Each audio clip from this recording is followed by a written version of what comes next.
మళ్ళీ తిరిగి 2-2.5 ఏళ్లలో కేసీఆర్ గారి ప్రభుత్వం వస్తుంది. వచ్చిన తర్వాత ఇదే యూనివర్సిటీలో ఆ ల్యాండ్ లోనే ఎక్స్పాన్షన్ కి కావాల్సిన డబ్బులు కూడా అవసరమైతే స్టేట్ గవర్నమెంట్ నుంచి మేమిచ్చి మీకు అండగా నిలబడతాం. Future expansion also we will take responsibility if the central government does not act. We will add infrastructure. We will come back and we will stand by the students. And in this fight, they are meeting every political party. They are meeting every political leader. I wish them the best. We are with you.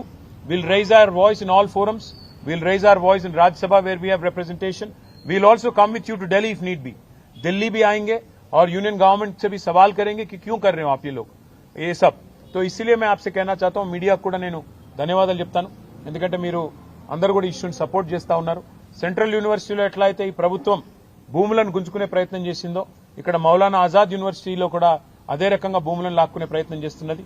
ఉన్న ఒకే ఒక్క Urdu studies కి సంబంధించిన university మీద ఈ రకంగా కన్నేయడం ప్రభుత్వానికి మంచిది కాదు. ఇండియన్ స్కూల్ ఆఫ్ బిజినెస్ కూడా ISB is a top business school in the country. దాని నుంచి కూడా నేను తీసేసుకుంటాను ల్యాండ్.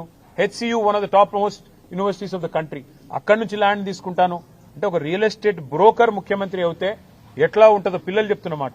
ఒక రియల్ ఎస్టేట్ బ్రోకర్ ముఖ్యమంత్రి అయితే ఎట్లుంటుందో ఇలా ఈ ప్రభుత్వ వ్యవహారం అట్లా ఉంది.